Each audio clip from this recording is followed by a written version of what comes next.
the last time you spent some time daydreaming? Just letting your mind wander, wondering, thinking. Not the kind where you're worried and fretting and, oh, well, this is going to happen, that's going to happen, I got to fix this, and I got to fix. Not that kind. I'm talking about the kind that's creative, the kind that creates excitement and joy and enthusiasm within us. I remember as a kid laying in the backyard and looking up at the sky and seeing the airplanes go by and wondering who was in them and where they were going. And seeing the clouds float by. Were they moving? Was I moving? What was moving here? Because I didn't understand. Watching the birds. Where were they going? Were they migrating, or were they just changing locations? Wonder, wander, imagine, create. It's our most powerful faculty, isn't it? Our imagination. And where do all those ideas and thoughts and things come from? Out of the blue, right? It's my favorite place. It all comes out of the blue. Well, last week we supercharged the creative process in our prosperity life with the idea of tithing, with that spiritual practice of tithing. And basically what that does is it opens the faucets, right? It opens the flow of more dynamic circulation, more money, more good flowing to and through us. But if we have all of this flowing to and through us, and it's new and more than what we have been experiencing, we need a bucket to catch it, don't we? We need a bucket to catch it. What are we going to do with all of that? We're just going to get avalanched by it and go, oh my gosh. Well, that's what this week's talk is about, as we continue our Doorways to Prosperity, learning 5 keys to building a prosperous life. Today's talk is directing your faith. Directing your faith, or the power of goal setting. Now, you wouldn't expect to hear about goal setting in church, would you? You normally think about that in a little business conference or something. But all of our prosperity teachers teach this powerful principle of goal setting and directing our faith.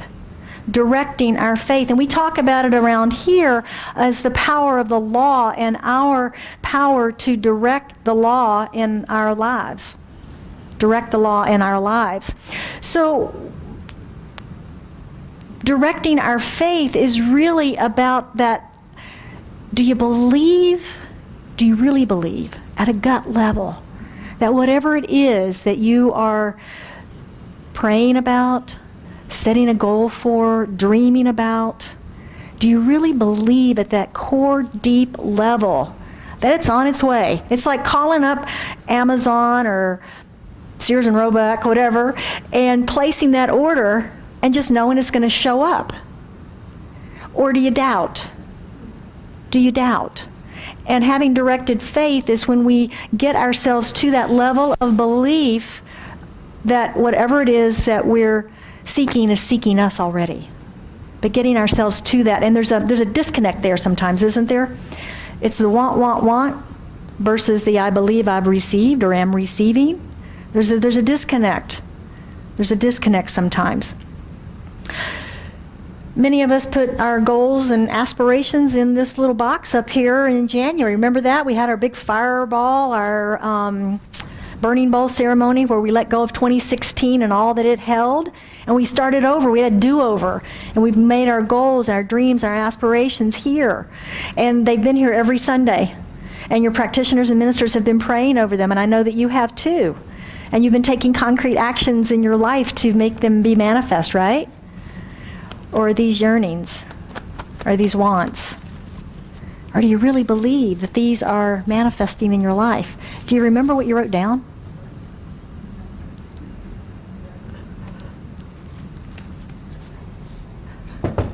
Pondering, huh? All right.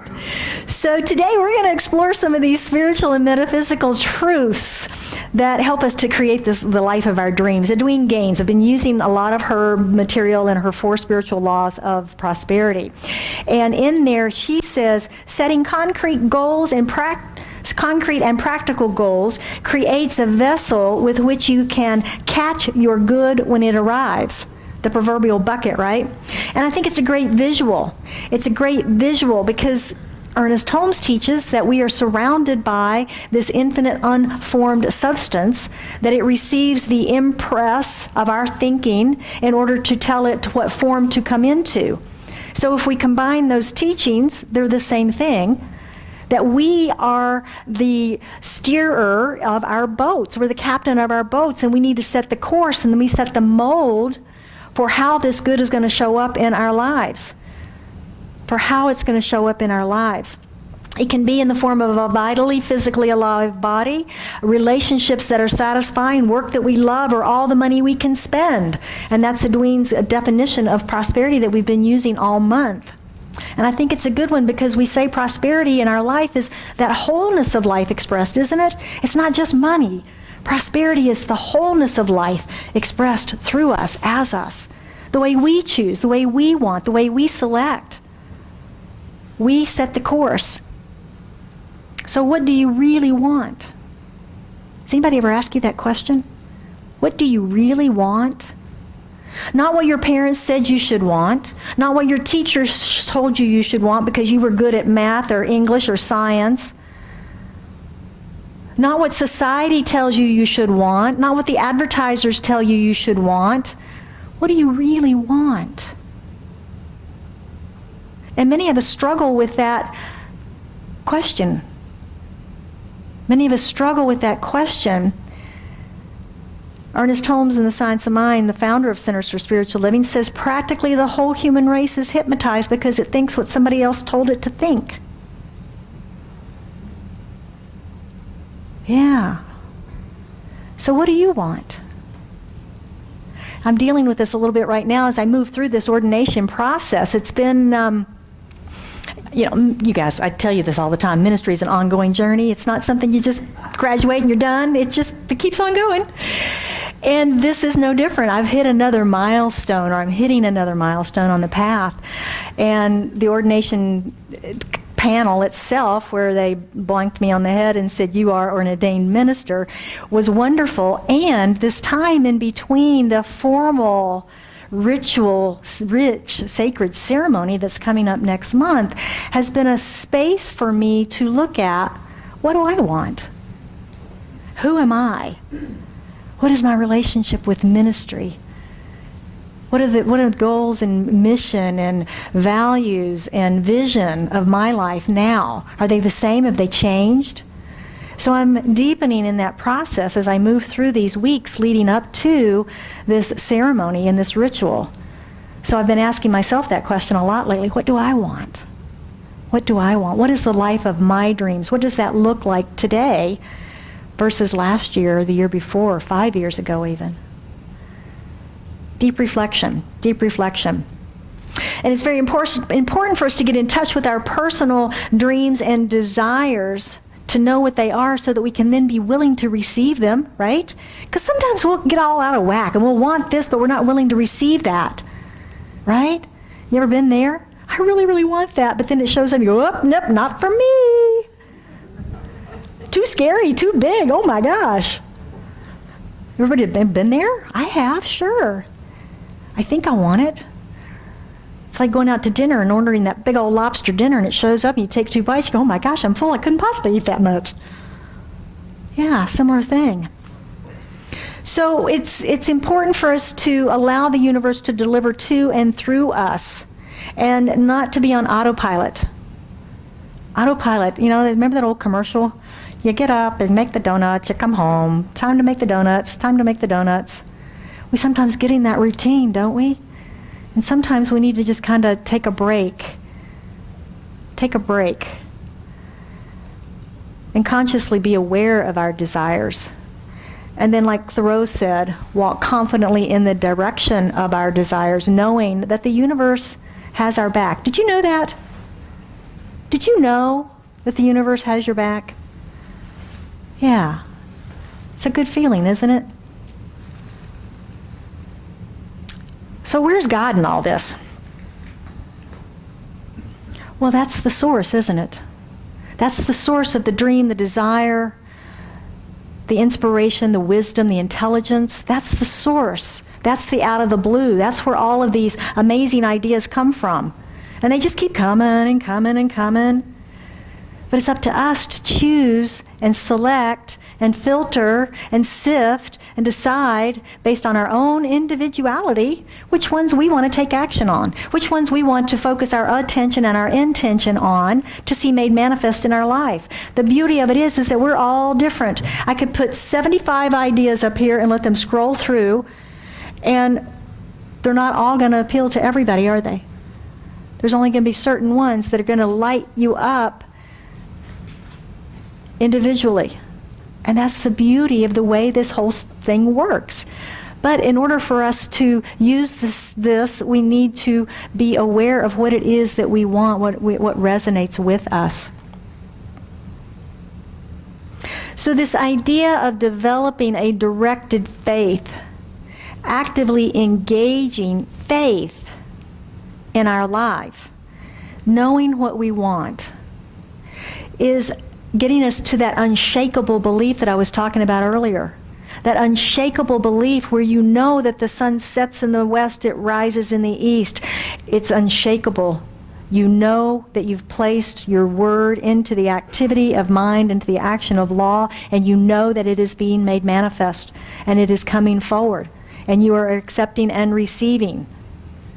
Directed faith means that we're also doing our work around that, aren't we? That we are being intentional and we're putting our attention on it. Because that's how these processes work. So we've turned on the faucets, we've turned on the flow with our tithing practice last week. And if goal setting is the way that we can set the mold, build the mold for that unformed substance to flow into, how do we do goal setting? How do we powerfully set goals in our lives in order to maximize our joy and our happiness? Well, Edwene has this 10-step process, and I go back to her because she's been doing this a long time. And she set her mission in the world to transform the prosperity consciousness of every person on the planet. She's got a very clear vision, a very clear mission. And she started with herself. And she lived a really rough life when she started out with these principles. And she proved every one of them every day in her life. And she's come up with these 10 ways of creating goals in our lives that we can empower these possibilities that constantly surround us. So let's run through these. Step 1, she says, dedicate a special notebook to your goal setting and write down every one. No matter how small, how trivial, how big, how audacious, write them all down. Fill up a notebook. Number 2, go back through all of that and pick 12. Pick 12 of the most important today goals for you. Pick 12. Next, ask in contemplative prayer, what changes do I need to make to achieve these goals? Remember we talked about God as the CEO in our lives? Imagine that evaluation. Spirit, what changes do I need to make in my life? Here's the goals that I'm working on. Here's what I want to see manifest in my life. What changes do I need to make in my life in order to have these be made manifest? And listen with awareness. Number 4, set the date of achievement of the goal. Woo! Set the date. Be specific. Now that just closes the bookends on it, doesn't it? That makes it real. On or before X date. A lot of us are in the real estate industry. We know what a closing date is, don't we? We know that language in a contract. On or before XYZ date, this will close. And everybody's working towards that same goal, and it might get crazy near the end where lots of things have to happen and documents have to come in and be signed and people are running around. But they've got to make that date because it's a deadline. The same is true in your own personal goal setting. Set a deadline. Number 5, read this list of 12 3 times each morning, 3 times each evening. Will that keep you focused on them? Yeah. It's a priority in your life. You're making it a priority. You're stating to universal presence, this is a priority. This is what I'm focused on. This is important. Number 6, visualize and imagine you have achieved them. Daydream about these things all during the day. How will I feel when it occurs? How will I feel when I'm driving that new car? What's it going to smell like? I'm going to look marvelous in it with the top down and my hair blowing in the wind. Furnishing my new home. Whatever it might be that we're manifesting. Number 7 is act as if. Now, Edwene has some funny things in the book, and I'm just going to share with you about this. She says, act as if. If you want a new car, go drive the make and model of the car that you want. She wanted a white on white on white Cadillac. So she went and she found a blue one. And she told the guy, she said, that's not what I want. Now, she didn't have $5 in her bank account, but she didn't care. Chris, you know, you've met those people, right? Chris is going, I've met those people. But the good news is she ended up with the car. She did get her white on her white car. But that's owning it, knowing what it's going to be like in that experience when you have it. She also said that if you want a new home, tour new homes. If you want to get married, she says, buy your wedding dress and tour venues for the event and the reception. Ladies, there you go. Number 8. Don't tell others what your goals are or what you're doing. Others may discourage you, creating doubt in your mind, poking holes in your dreams. Now, we heard this same advice in our Genevieve Baran class, didn't we, on visualization, where she said, don't tell people who are not going to support your dreams, your goals, and your aspirations. Don't tell them what you're doing, because you've got a wonderful wall of creativity and belief. And if somebody starts poking holes in it, that's creating doubt in you. So don't share it. Hold it to yourself. Share it only with people who will support you. And I guarantee you, your practitioners and ministers in the center will support you. Number 9, sorry. Cross off the goals as you achieve them and add new ones to keep 12 active at all times. Can you imagine having 12 active goals in your life at all times that you were focusing on morning and evening throughout the day, visualizing? What a life, my goodness. Those begin to manifest and you keep adding more to them. Amazing life. Number 10, love yourself. And doesn't it all come down to that? Loving ourselves, knowing that God's highest law is love. And you deserve whatever it is that's in your goals notebook. You deserve whatever it is. And that's sometimes where we get stuck. I want it, but do I deserve it? And I'm here to tell you, yes, you do. You absolutely do. If that dream, if that vision, if that idea, if that thought has come through you, it's a gift from Spirit. And you wouldn't receive it if you didn't deserve it. I begin this practice, this 10-step practice, and I'll tell you, the first step takes the most time. Because when we sit down with a blank piece of paper and go, what do I really want? What do I want to see in my life? From the trivial to the audacious. It's easy to get stuck right there. It's not important enough, it's too important. It's too big, it's too small, it's too this, it's too that. It's easy to get stuck right there with what do I want? What do I want? The next question that then begins to come up, particularly in our spiritual community, is I don't need anything else material. I'm just on the non-material. I'm just the non-material. All of our prosperity teachers talk about this as well. And the bottom line is, you already are all of those non-material things that you put on your list. You are love. You are peace. You are harmony. You are joy. You are all of those things. You were born with those things. The problem is that you've blocked that expression, and there's separation. So truly, we're here in physical form. We talk about from the invisible to the visible, from thought to idea, music stand, from thought to idea, from thought to form. We're form, right? And we're here to continue that creative process. Spirit feeds the ideas, and then it's up to us to bring them in form, put them in form, fill those molds that we're creating in our minds and our vision. We're here to create form. It's part of our journey. We already have all that other stuff. We came from that other stuff. That's who and what we are. Completely. So have fun. We're in a playground. Have fun in this joy of creating, in this joy of manifestation.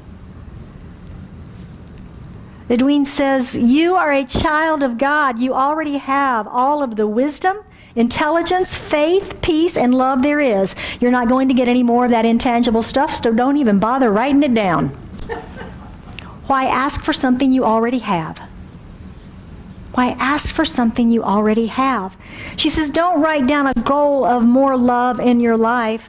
Write down the goal to be more aware of all of the love I already am. To be aware of all of the love that I already am. Remove anything that blocks my experience of this, that blocks me from sharing and being this love that I am, being this peace that I am, being this joy that I am. Any fears, that should be our goal. So the last thing I want to share with you, lots of tools today. The last thing I want to share with you is a process that I actually learned from Edwin about 15 years ago when she first came out with this book. And I've used it over these 15 years, and I do keep going back to it because I keep going back to old ways of thinking sometimes. Don't we do that? We think we have it, and then whoops, where'd that come from? So I continue to use this. And when we set these dynamic laws of prosperity into action in our life, we need to prepare ourselves with the power and the energy to receive all the good that's going to come to us, right?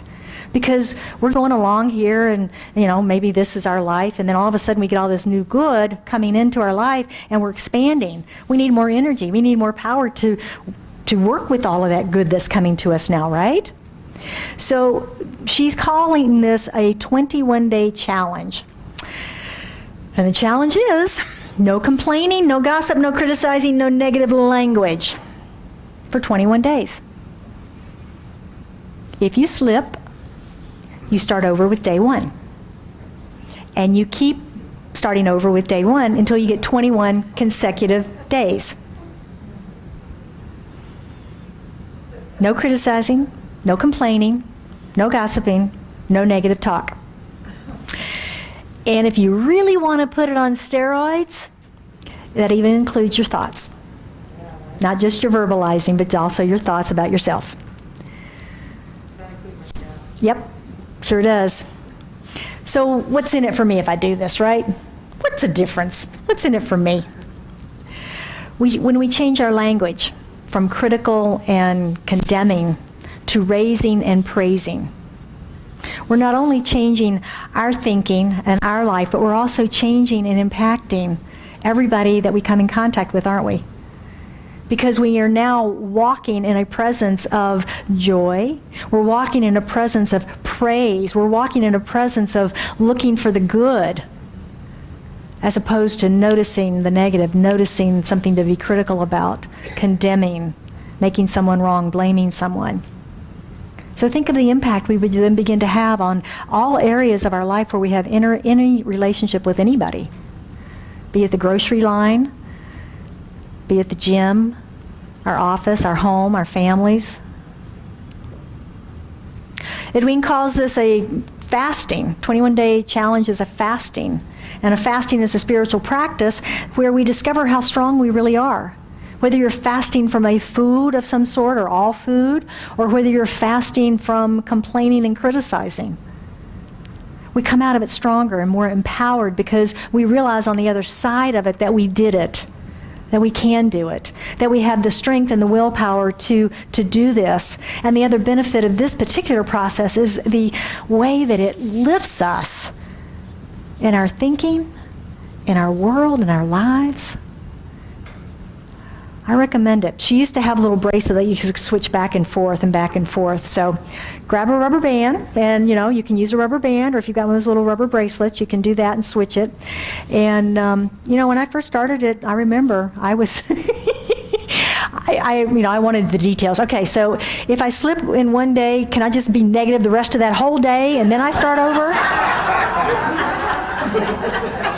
Okay, so Saturday's my negative day. I can be negative all day today, and I'll just start over tomorrow. Anybody I know, right? Anybody had a diet like that? I'll just start over tomorrow, right? After I binge today. And we know how we feel, and we know what that does to us. So I'm going to recommend that if you slip, that you still stay with the program and not binge, but stay with the fast. So it has worked, and the longer you do it, the easier it becomes. And you get yourself to the point of checking before you speak. And the more you check before you speak, then your thinking begins to shift as well. Edwene said when she first started it that she had nothing to say to anybody for about 2 weeks. She said, I used to be a good conversationalist, but I had nothing to say to anybody. So I'll be interested to hear your observations if any of you take on this challenge. Well, let's move into our practicing the principles this morning. And I've got 5 for you today. The first one is daydream. That's how we opened up. Daydream. If you were ever in the past scolded for daydreaming, as your minister, I'm giving you permission to daydream. In fact, I'm going to recommend that you daydream every single day. And you allow your imagination, this most powerful faculty that we have for creation, allow it free rein. Dream, imagine, play, childlike wonder. Kids can play with trucks and build cities and move mountains and animate plastic dolls. Right? Those of you with grandchildren know they're amazingly creative. We need to return to that childlike wonder, that childlike creativity and wonder, and experiencing the infinite possibilities and unlimited creativity that's available to us. Number 2, be specific. Now, this is something that we waffle on sometimes in Science of Mind. Ernest Holmes is very clear, though. He says our prayers need to be concrete and specific. And in the old style of prayer, some of the early practitioners, I will say, it was very succinct language. I place my demand into universal law now. Not, I think I'd like to have this if it's okay and you don't mind. So being specific, knowing what it is that we want, specifically stating what it is that we want, and recognizing that if that's not what we want, we pray it away and start over. It's the beauty of the process. It's called evolution. It's called evolution. One of the great examples, and Edwene has her books full of stories of people's lives and how they use these processes. One was her very own, and it was in the early stages of her learning prosperity principles. She wanted to go to Mexico City so bad. She wanted to go to Mexico City. So she said, all right, I'm going to try this out. So she placed her order. She made her goal of going to Mexico City, and she wanted to go by October 31st. That's a specific goal. So a lot of things happened. She has a lot of funny stories about all the things that went on to get her to that point. And then the money showed up. And she took it. And she took the trip. And she had a great time. Now at this time, she was pretty unwealthy. Is that a word? She was not, she had not yet increased her flow, so to speak. And she was struggling a lot. And we might say, well, I don't know about that. That wasn't fiscally responsible. She probably should have saved that money or used it on groceries or something. But I think there's something deeper at work in her decision to take the money and take the trip. And it was her confidence in the fact that she knew her source. And she knew that she was forever sourced in every area of her life. And she had specifically placed her demand for this trip, this vacation, and the money to support it, and it had shown up, and she said yes, as opposed to saying, oh, I'm going to change my mind and use this for groceries. Because she knew that when she needed groceries, she'd be sourced for that too, because she'd just gotten sourced for a vacation. So it's the deeper spiritual work of knowing that Spirit is our source, that we are supplied by universal law, that the universe has got our back at all times and is ever our safety net. It's that trust and confidence that we develop. Number 3, set our goals in powerful ways. Use those 10 steps. They're pretty good, aren't they? Can you see how they could be transformative in your life to goal setting and manifestation? It really gets our intention and our attention in alignment for what we have said is truly important in our life, and we know what we focus on expands. So we're using a bunch of principles in that process. I love that process. Get your notebook, write them down, make them specific. Use your phone. You can write them in your phone, right, and keep them with you. Number 4, take the 21-day challenge. Who's in? All right. Yay, I look forward to hearing. Number 5, develop directed faith through daily spiritual practices. And that's how we do it, isn't it? Meditation, affirmative prayer, affirmations to move us into that deep level of knowingness, knowing at the gut level, the belief of receiving. And we do it until we know it. We do our affirmations, we do our prayers until we know it. A new process that I've started recently is my affirmations in the car. I know a lot of us do affirmations in the car, but if I'm treating for something or someone and I'm not feeling it, maybe I'm not quite feeling it as strong, I will start just speaking an affirmation about it over and over and over and over and over and over and over and over and over and over and over and just keep doing it until I get to a place where, oh, there it is. Yeah. I believe. And I might make up a little jingle and sing it, So if you ever see me driving down the road and I'm singing and dancing, I'm doing my affirmations. But those are little tools that we can use for ourselves to move us from wanting to knowing. From the wah of wanting to actually knowing our good. So I have come to realize that this whole thing of manifestation and manifesting in our life and our dreams comes down to us. Comes down to us. We've all been given the gifts. We've all received the same gifts. And it's like Emerson said, that we need to get our bloated nothingness out of the way. Our false beliefs, our fears, our belief in separation, get all that out of the way. Know that we are divine lights in the light of God. And step forward and say yes. Say yes. Loving ourselves and accepting our own divinity and knowing that we truly, truly deserve whatever that idea has come through our minds is. These are powerful and proven tools. And they only work if we use them, right? We know that. So if you're ready for some transformation in your life, yes. Begin using these principles and practices and open up to the first steps of receiving. I want to close this out with a paragraph from her book. Again, 4 Spiritual Laws of Prosperity, a simple guide to unlimited abundance. Very good book if you've not read it. She says, when it comes to getting what you want, sincere effort is required on your part. Sorry. Little work. First, you must tithe faithfully on every dime you receive.